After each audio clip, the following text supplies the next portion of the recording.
President Trump there talking about the potential rules for a coming Senate trial. Amber Athey, White House reporter for The Daily Caller. Nice to see you, Amber. The president has exerted executive privilege over a number of current and former members of the administration, Don McGahn being one of them, John Bolton, Mick Mulvaney, etc. Are they worried that if the House actually tries to fight a subpoena for Don McGahn in the courts, that they have some potential exposure? Well, the issue here is that it's pretty unprecedented for the courts to decide a dispute that is between the legislative branch and the executive branch. The Department of Justice's argument here, particularly in the Don McGahn case, is that he doesn't need to testify imminently because the House has already voted on the articles of impeachment. The House, of course, arguing that they could actually add more articles or, in fact, vote again on a separate issue, particularly obstruction of justice, if they hear from Don McGahn. Regardless of how the legal process shakes out, though, the optics of this is that Democrats are shifting the goalposts yet again. Just last week, we heard from Nancy Pelosi that she was waiting to send the articles of impeachment to the Senate until they agreed to a fair trial. Now we're looking at possibly impeachment round 2 in the House, as well as the fact that Don McGahn... Democrats seem to have made the political calculus that, if, in your words, moving the goalposts works for them.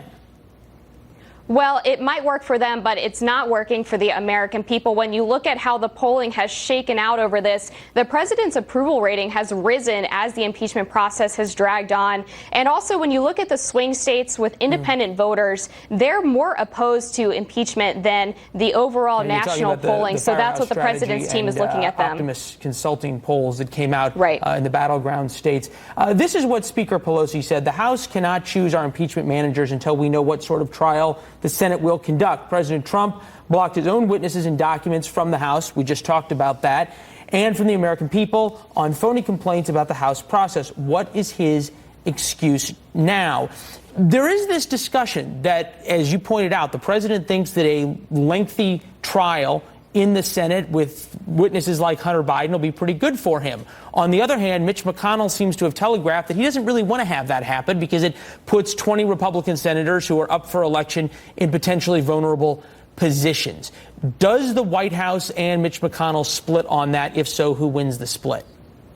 It does look like they have a little bit of a different idea of what exactly a Senate trial would look like. You can expect them to probably discuss that in the coming weeks. In the meantime, Speaker Pelosi has to figure out what leverage she does have on the Senate, because at this point, Senate Majority Leader Mitch McConnell doesn't really want to have a long trial. As you said, her holding on to the articles for even longer is a benefit to him politically. So if she wants to hold on to those and force him to hold a fair trial, she has to explain to him why it would be politically damaging for her to wait.